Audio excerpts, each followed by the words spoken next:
Shalom Bapak Ibu Saudara, saat ini kita akan merenungkan satu bagian firman Tuhan dari Ulangan 29-30. Saudara, barangkali di antara kita ada yang pernah menonton film Squid Game, di mana setiap peserta yang masuk dalam permainan akan diberikan harapan mendapat uang yang banyak. Tapi permainan ini juga memberikan konsekuensi yang mematikan. Dan menariknya, sebelum mereka dapat bergabung dalam permainan ini, mereka semua diberikan pilihan. Jika setuju, mereka harus mengikuti berbagai aturan mainnya. Walaupun di filmnya kita akan menemukan banyak yang gak ngerti dan menganggap enteng resikonya. Dan intinya di Squid Game ini, satu keputusan bisa membawa hidup atau mungkin kematian. Nah, saudara, film Squid Game ini memberikan gambaran juga dalam Ulangan 29-30. Tuhan yang mengundang umatnya untuk masuk perjanjian, tapi ini bukan permainan. Ini sungguh serius. Tuhan menaruh di hadapan umatnya dua pilihan, kutuk atau berkat, which is itu hidup atau mati. Kalau kita baca bahkan di pasal 28-30 ini, kita akan menemukan bagaimana Tuhan menetapkan perjanjian sama umatnya. Dikatakan kalau mau dengar dan melakukan dengan setia firman Tuhan, maka yang diterima berkat. Tapi kalau Israel nggak mau dengar dan nggak mau melakukan, ya mereka akan terima kutuk.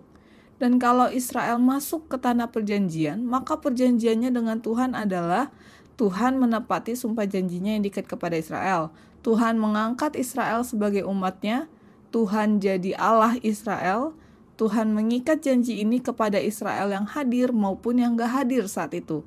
Which is ini perjanjian bagi seluruh Israel yang masuk dalam tanah perjanjian. Dan dengan demikian yang harus diperhatikan Israel adalah jaga hati. Jangan sampai berpaling meninggalkan Tuhan. Jangan ada akar yang menghasilkan racun. Maksudnya itu berdosa buat diri jauh dari Tuhan ataupun komunitas untuk ikutan berdosa. Nah, mereka itu juga harus melakukan segala hukum Taurat dengan taat dan setia. Dan tentu saja konsekuensinya jika Israel melanggar hal ini adalah Tuhan tidak mengampuni, Tuhan murka dan cemburu. Sumpah serapah diberikan kepada Israel. Tuhan menghapus namanya dari kolong langit, Tuhan pisahkan orang itu dari suku Israel, which is orang itu gak masuk lagi dalam list orang yang dipilih dan mendapat perjanjian Tuhan.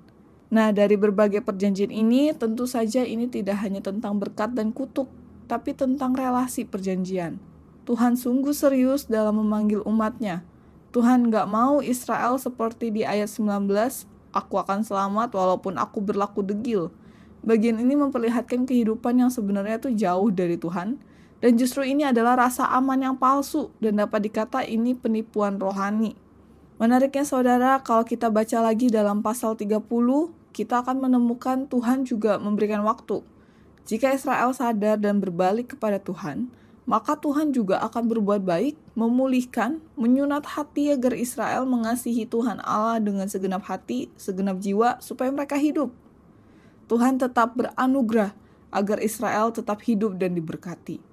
Saudara, panggilan ini bukan hanya untuk Israel. Kristus juga memanggil kita masuk dalam perjanjian kasih-Nya. Dia sudah mengerjakan bagiannya, yaitu menyelamatkan kita, menebus kita, memberikan roh-Nya yang memampukan kita taat.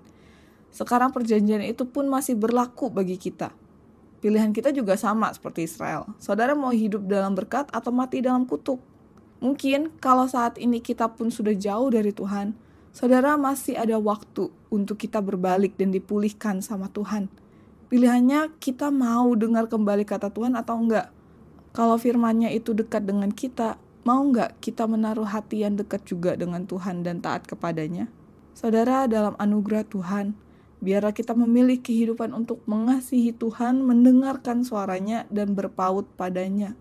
Karena dari situlah Tuhan memberkati setiap kehidupan kita. Amin.